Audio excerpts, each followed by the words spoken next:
You're listening to Three Kitchens Podcast, a member of the Alberta Podcast Network. Locally grown, community supported. Now it's time to get cooking. This episode of Three Kitchens is brought to you by ATB. At ATB, we make banking work for you. With expert and practical advice in everyday banking and investment planning expertise and management services with ATB Wealth, you can be confident that you're making smart choices when it comes to your money. We have a history of doing what's right for our clients, especially when times are tough, because ATB was built to help Albertans. For more information, visit atb.com.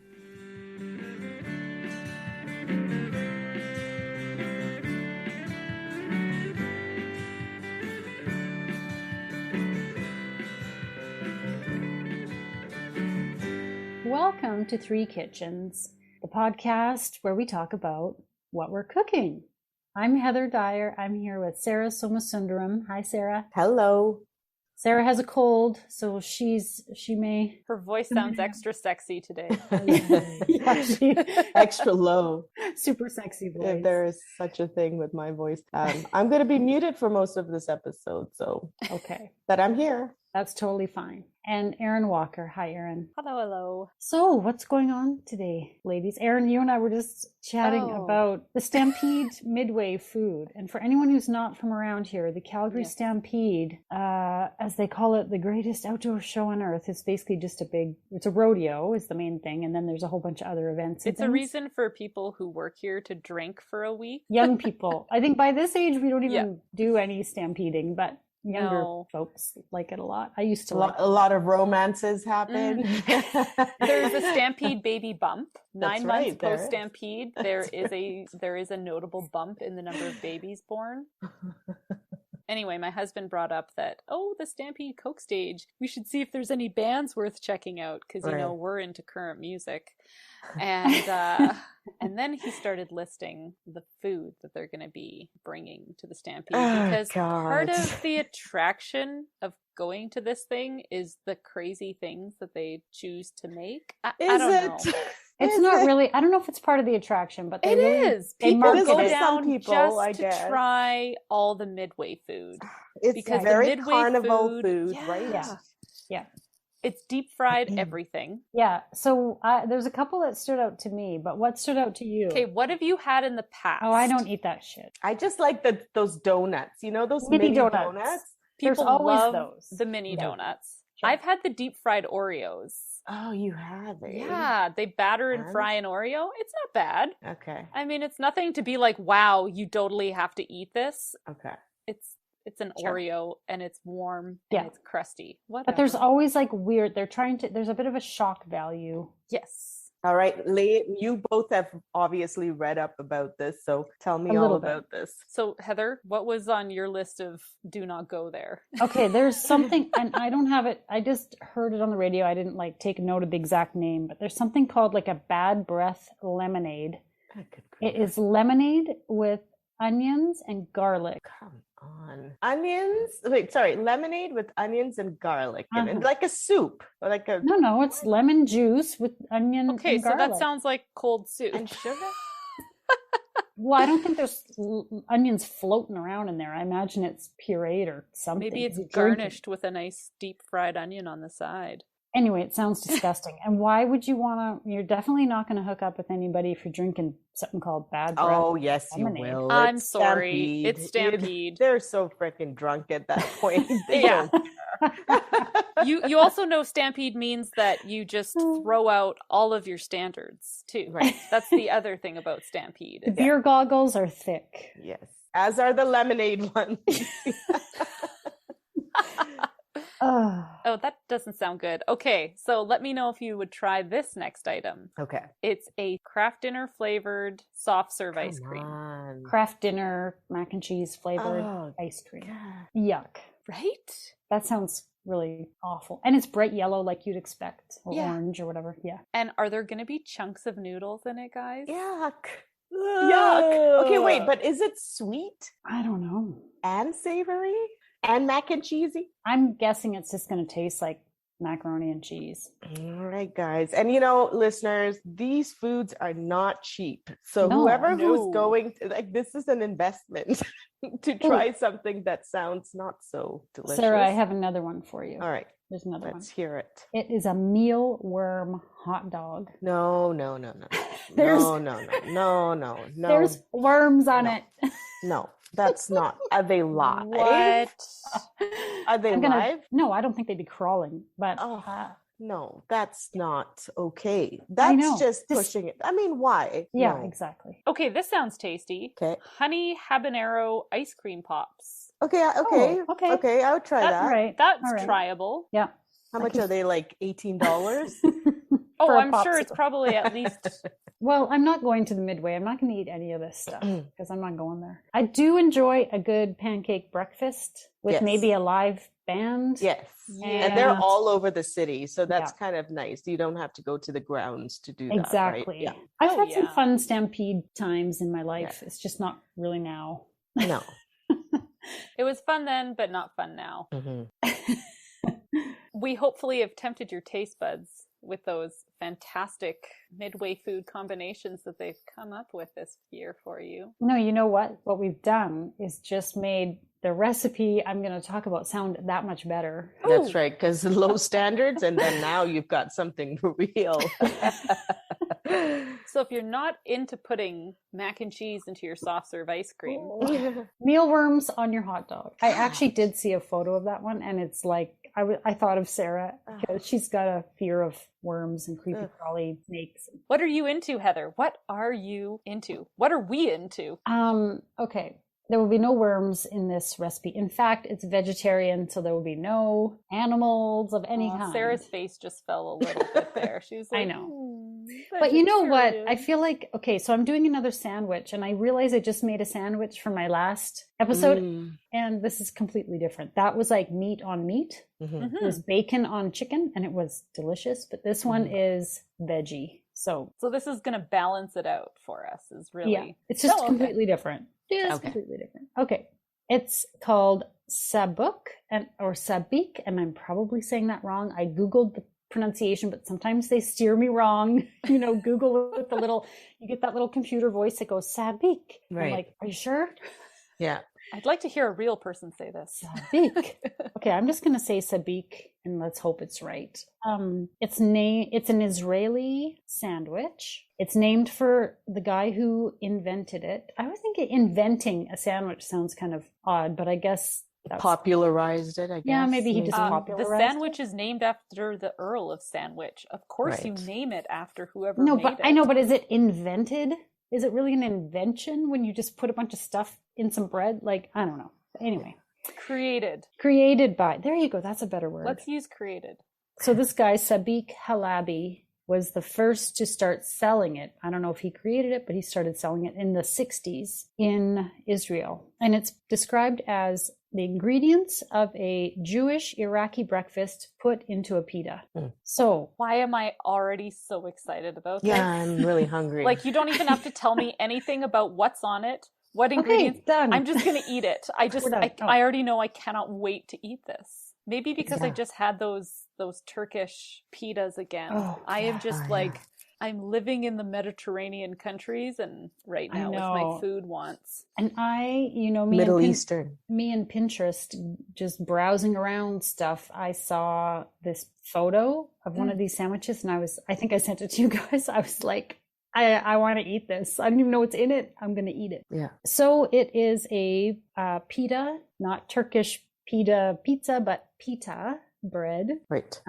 It's pita, hummus, tahini sauce, amba sauce, eggplant, eggs, potatoes, and then an Israeli salad, which is tomato, cucumber, cabbage, onion, parsley. So we got all the vegetables. Okay, so the tahini sauce is tahini, which is sesame paste, with lemon and garlic. That's it. We're just a simple little, just zhuzhing up your tahini. Right.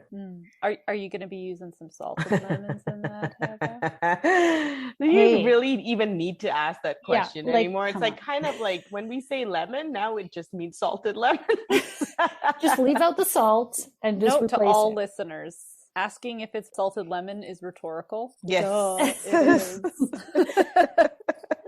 Okay, so let me tell you about Amba sauce. I came across this, I don't know, a few months ago, and I made it. I've made it a couple times now, and I put it on a kofta burger, which was kind of like a kofta is more often like a meatball kind of, but it was a burger patty. Anyway, look up kofta if you want to. That was delicious all on its own.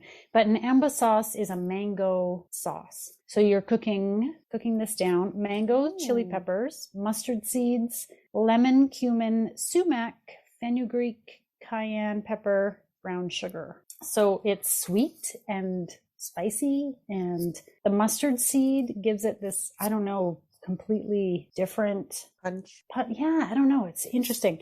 And mustard makes everything better. Well, but the seed. Erin's a big mustard fan, so she's happy. Yeah, I'd never really done much with mustard seeds. And you get them in the oil and they pop. And then you're putting all your other stuff in there. Oh, you're doing that? Are you popping mustard seeds? I pop mustard seeds all the time. Oh, you do? I do. What do you put them in?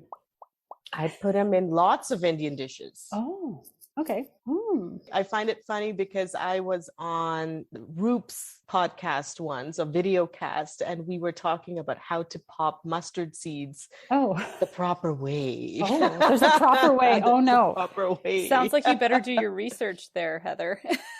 Oh, don't worry about it. It'll be delicious. I have made it a couple of times and it was delicious. And in fact, I didn't have chili peppers when I made it in the past, and it was still delicious, but I'm going to make sure to put peppers in this time. I don't know what kind of chili pepper, actually. Any thoughts on that? Spicier the better. So maybe I'll just shut up. I'll see what I can find. All right. So I've got those two things to make. The salad, as I mentioned, is, you're chopping up tomato, cucumber, cabbage, and onions and parsley. Yeah. Probably some olive oil. Do you put any type of acid on there? For some reason, that just sounds like it'd be really good. Like I remember that salad that we made when we had our fall feast from Tawau. Remember you made that little, it was like a cucumber onion. Sarah made it on the side of her. Oh, the stuff that I put over the marrow. Yeah, like there was a crispy, crunchy little, and it had a little bit of a dressing on it that was really tasty, and I really liked that. So I wonder if this has, let me see, a little bit of acid to cut through it. Well, would you like to take a guess? Maybe some lemon. Let's do some salted lemon in there. Not going to say no to that, right? Nope, that'll work. Okay. All right. So we talked about that. So it also has hummus. I think I mentioned that, but I haven't decided yet if I'm going to make the hummus. Possibly. The eggplant is grilled or sautéed. Okay. The eggs are boiled eggs sliced in there, and cooked peeled potatoes. So you've got eggplant, eggs, potatoes, salad, couple of different sauces, and you're layering all of this into your pita pocket. Your pita bread has a hollow in the middle. Right. Yeah. And you slice it open and you layer all this stuff in there. So the other thing I'm going to do is make the pita bread. Because what? You are? I am. I've never made pita. What? And I feel like the what? I feel like the sabich. I'd probably say I've forgotten already how I was supposed to say it.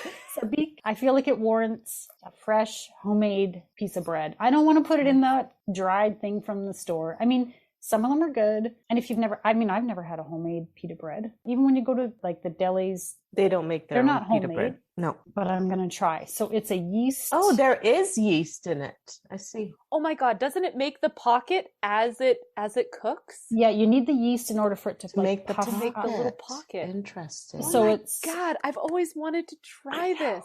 I know. I've never thought of doing it until I started looking at the sandwich, and I'm like, oh, I'm totally going to attempt at least. Yes. Maybe I'll buy some as backup, but I'm going to attempt. I am dancing all over my feet right now. I'm sorry. I'm so, I can't sit still now. Do you want to make the pitas for me? You seem really excited about it. No. Okay, so it's a flour, yeast, salt, sugar, water, oil. Okay. Very basic kind of dough. It rises for 90 minutes. You're going to punch it down, knead it. Gets 20 minutes more. So it's pretty quick. It's not like an overnight bread. No. It's reasonably quick. And then I have to look up the recipe later, but I'm not sure how many it makes, but you're going to make little balls, roll them out. So you're rolling it into like a disc. Yeah. And then in a skillet, you do it individually and you put it on the hot skillet until it starts to kind of puff, and then you flip it over. So this could be labor intensive. This sounds extremely labor intensive, but also super cool. If it works and it actually puffs up and I actually get the hole in the middle, I think it's going to be so much better than a store-bought. Oh, 100%. Oh, this is exciting. I am so hungry about this. Because the other things are easy. I mean, making a sauce, making a quick salad, grilling some eggplant. That's all. I mean, there's nothing complicated about this. I just wanted to try. I love making flatbreads. So this is like, I'm not big into those, loaf breads and stuff but flatbreads.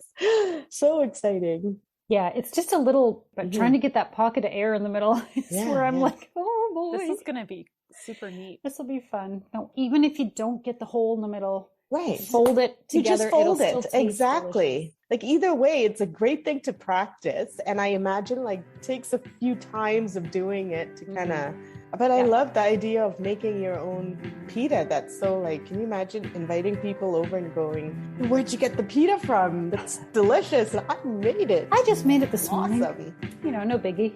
So come back after the commercial, the ad, Sorry. and hear if I got a pocket in my pita.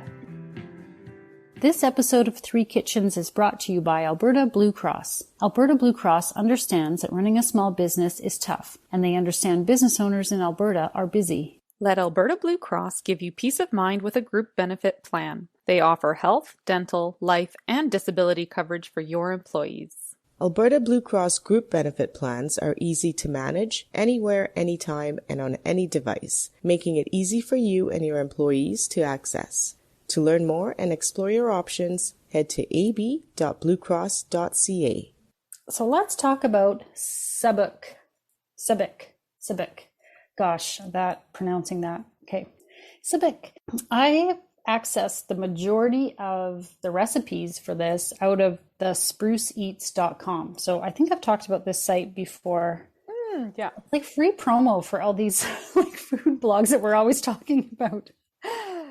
Because this recipe that they have in here for the Sabich includes the recipe for the tahini sauce. It includes the amba sauce.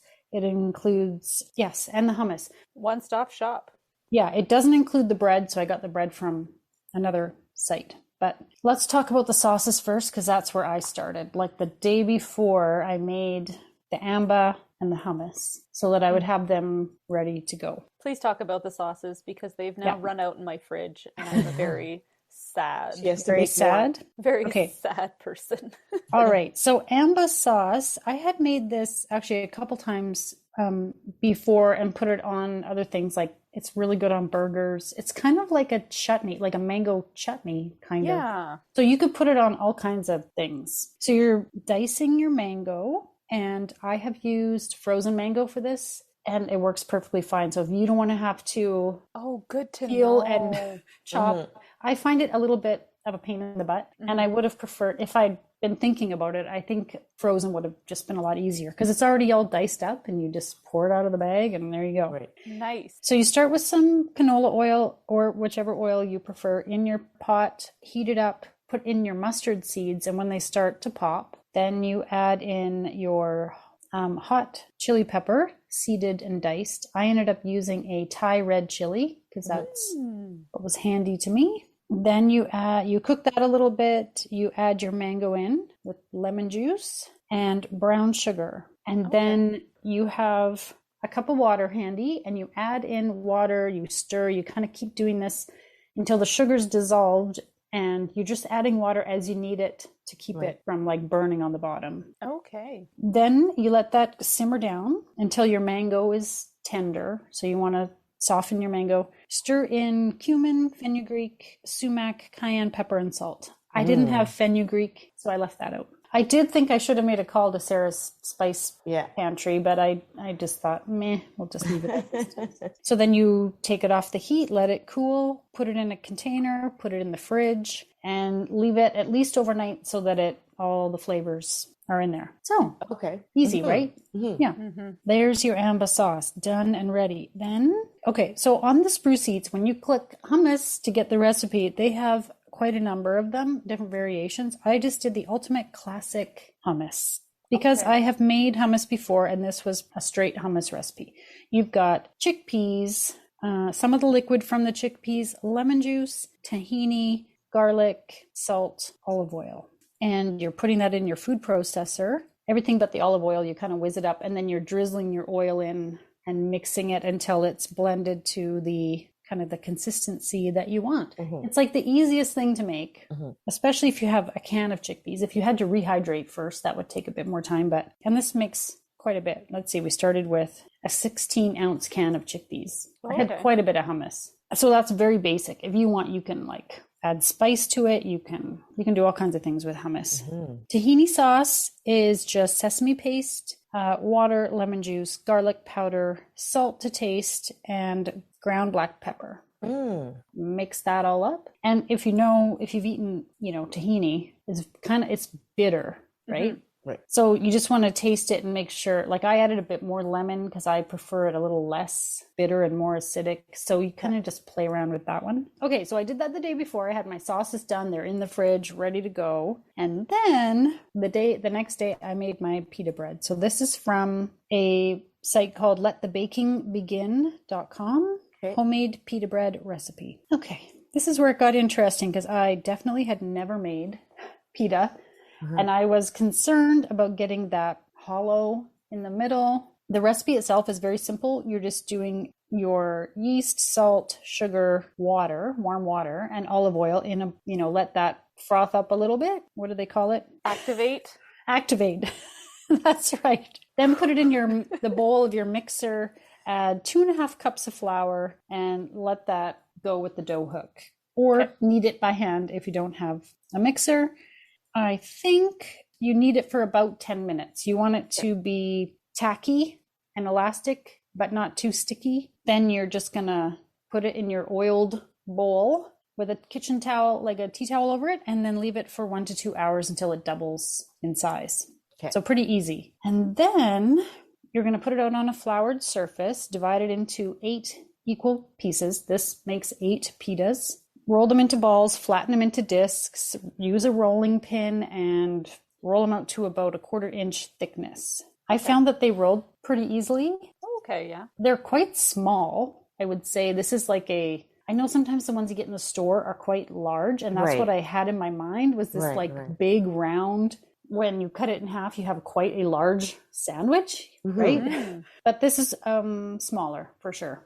You're not cutting it in half and making 2 sandwiches because that would be teeny tiny. So if you want more or you want bigger ones, then maybe double the recipe because this makes 8 fairly small pitas. Okay, so after you've rolled them out, you let them proof for about 30 minutes and preheat your oven to 500 Fahrenheit. Or as hot as your oven gets. Mine tops at 500. And then I use this method that's in this recipe, which is you can use a baking stone or a cast iron skillet. So I put my cast iron pan in upside down in my oven while it was heating, like let it get hot in the oven. And then you don't want all the heat to get out. So kind of be quick, open it up, pop your flat disc of dough on there. Close it, watch and see, because then it's going to like puff up a little bit. And there was a point where I texted you guys with this video. I was like, oh, watch this. I was so excited to see it. Like one of them got quite like a balloon. It was like a little balloon in your oven. It was so cool. It was fun to watch it like really puff up. Then you have to be careful when you take it out because it says to use tongs, and I use tongs, but that kind of deflated deflates it, right? Right. So it works better to use like a spatula and just scoop underneath it and take it out. Right. And how long did that take to puff up like that? Oh, I think it was about 3 minutes. Okay. And you don't have to turn it over or anything? Nope. Oh, okay. Don't turn it over. So the other method I had read about was on the stovetop in your skillet, and you would flip it. Yeah. But I think in the oven, because you've got heat all around, that's why you don't have to flip it. Okay. And I thought maybe that would be easier. So there you go. And then you just repeat all of them, get them all done. That's not bad if it's only 8. You got 8 of them, and let's say you're at like 5 minutes a piece. Takes a little bit of time, but that's not crazy. So after I let them totally cool, I just put them under a tea towel. I didn't want them to like dry out too much, but I left them there to totally cool. And then I wrapped each one in like some plastic, and I put them all in a bread bag. And then because I didn't know if they might freeze together or whatever, and I put them in the freezer. Oh, okay. Okay, I must have done this actually in 3 days. Now that I think about it, because I did sauces, then I did bread, and then I served the sandwiches on the 3rd day. That's why I put them in the freezer. So, right. I mean, I think they totally would have been fine overnight, but I just didn't know how that would go. So I thought, let's just put them in the freezer. And I think you could freeze them as long as you want. I mean, they're when they came out of the freezer, they were perfect. Okay, so there's your pita. Back to our sabich at the Spruce Eats. Now when you're ready to make your sabich, you take your bread out and come to like room temperature while you prep your filling. So there's lots of different fillings you could put into one of these sandwiches. Eggplant seems to be pretty standard. Boiled egg, like hard-boiled egg sliced. Hummus, amba sauce for sure, tahini sauce, and what's called an Israeli salad. So tomato, cucumber, red onion, all those things diced, tablespoon of lemon juice, salt, and pepper to taste. So you're just making a very simple chopped Mediterranean salad, essentially. And then you're grilling or sauteing your sliced eggplant. So this calls for small eggplants. I could only find the big one. So I got one big one, and I sliced it pretty thin because my pitas are quite small. I didn't want the whole thing taken up by one big chunk. Yeah, exactly. I was going to say, do you do anything to the eggplant before you grill it, like salt it or? It doesn't say to. I did salt it a little bit just because that seems to be pretty standard practice with eggplants. You want to sweat it a little bit. Yeah, exactly. So I did do that, but I didn't worry too much about it. It wasn't I don't think it was in the recipe. So you've got your eggplants, you've got your hard-boiled eggs sliced, you've already got your salad done, you've got your amba sauce, your tahini sauce, your hummus. Get everything out. Now it was time to slice the pita and cut and see if I could make a pocket. Right. My pita bread. The pita pocket. Yes, the pita pocket. So it's hard to describe, but what I did was I picked where it seemed like there was an air pocket, and I kind of put the pointed end of a serrated knife in, and then sort of cut sawed around. Right. To cut like a pocket, but only one top of the circle of the round pita, Right. Because like I said, they're not big enough to cut in half and open and have 2 sandwiches. So that's what I did. And some of them were, there was definitely air pocket in there, but I don't think any of them had a complete open air pocket all the way through. I had to slice through bread at certain points. Okay. I find that sometimes even with the store-bought ones, it's like that. It's the same thing, right? Yeah, I agree. Yeah. I would say overall, though, it worked. I think it definitely made a pita pocket, even though you had to slice a little bit, and there may have been the odd one that had a hole kind of that broke. Totally fine. So then it's just a matter of layering all your stuff in there. And because it's small, it was kind of hard to hold it open, get some stuff, put in some eggplant, put in some amba sauce, put in some salad, put in some hummus, and trying to layer it all in. Just do your best. Just the main thing is just to get all the yummy stuff into your and then eat it up. Yeah. So there you go. There's all the recipes, all the things to make your sabich. You applaud now? Yeah, I want to know how you enjoyed your sandwich. I think this sandwich has changed my life. Or at least all these sauces. I just love that amba sauce. So after you served us this pita, and I tried so hard to eat it slowly to enjoy all the flavor, and before I knew it, it was gone. Yeah. And I was like, well, damn, I want more that tastes like that. It was so small because the bread was so small. And I felt the same way too. It did fill me up, but I just wanted more of it because it tasted so good. So what I was doing as the week went on, and it was really fast to do. Like as soon as you have the sauces sitting in your fridge, it took me almost nothing to kind of recreate the same thing. And so what I was doing was instead of boiling an egg, I just fried up a couple eggs and just fried them a little bit soft. Mm-hmm. And then I took a naan bread and I popped it into the toaster oven and heated it up. I would put hummus on one side, the amba sauce on the other. I'd chop up a tomato and a cucumber and make that little salad. Mm-hmm. And then I would stuff as much as I could in there, put the egg on top and like fold it shut really fast, like you're closing a book. Yeah. And then just eating it until it dripped down my elbows. Nice. Mm-hmm. And the flavor was just to die for. I wish I didn't go and seek out the eggplants to also add in there. Mm-hmm. But just those simple little bits with the egg, the sauce, and the salad. And then I always had extra salad. So then I had a little salad on the side that I just forked up. And yum. And it was quick. So good, Heather. I love the flavors. Yeah, the flavors are good. Absolutely and it doesn't delicious. take that long. Like the amba sauce, you're really only simmering it like 15 minutes or so, and then putting it in the fridge overnight. So as long as you've got your stuff and you whip it up, you can make it really quick, put it in your fridge, and then you've got it for like the week. Oh, exactly. To put on everything. It was delicious. And it was, again, same problem. After that first bite, I just wanted to eat it. It was so good. All the flavors melded. Same thing. I did the same thing with the leftover sauces. I had extra pita bread, would slap on some leftover meat or whatever with both of them, and then just eat those pitas. And this was a vegetarian dish that you made. And I'll give it a 10 out of 10. It was hearty. It was like satisfying. Mm-hmm. Yeah.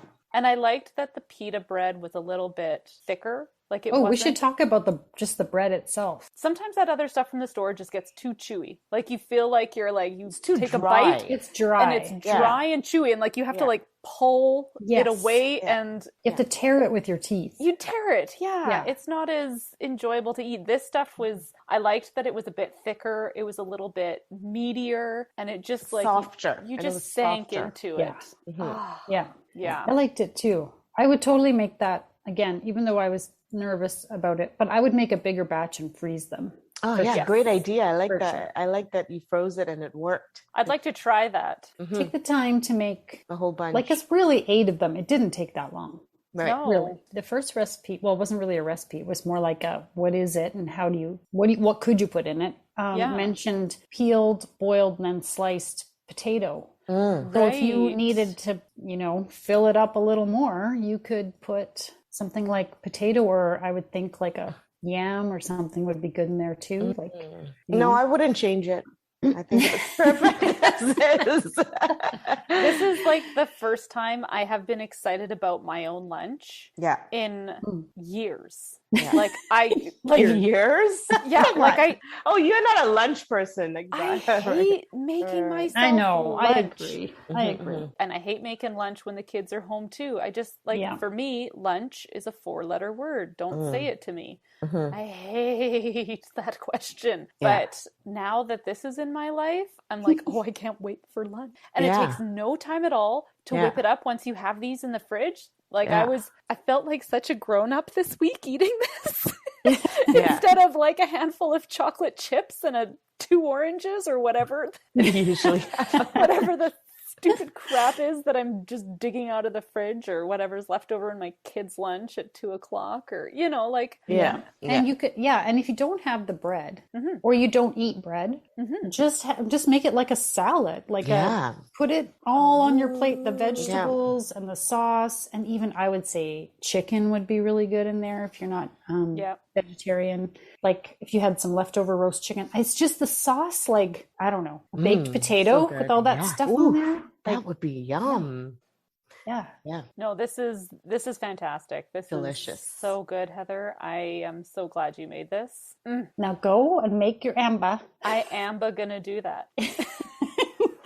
What is the traditional way to make the pita? Like, what's the traditional way to heat it up? Yeah, to cook it. I would imagine probably like a hot stone, either in an oven, like a pizza type oven, or on whatever kind of stove, or even, I mean, if you had a fire going and you're camping, you could totally put this, like right? Your griddle, or turn your pan upside down like I did. And just, you could totally do it over a fire, I think. Because it just needs to be smoking hot. It needs to be smoking hot, which might be harder. But if you put your cast iron pan right on top of your coals and just have your fire still going around it, ding dong. Ding dong. Erin is the person who baked biscuits in the fire. Yeah. Oh, that's right. So she knows a thing or two about. I love messing around with bread. You always make bread on your pizza stone and the barbecue. I think this would be a good way of doing it too, right? Yeah. You can do a whole bunch at the same time, maybe. Maybe not. Depends how big your stone is, right? Right. Oh, yeah. Good job, Heather. Thank you. I'm glad you liked it. Thank you very much for bringing those recipes into our lives. And now for the fine print. Remember, when you like, subscribe, review, or share this podcast, it helps more people find us. Thank you so much for listening. I picked out the eggplant, but the rest was good.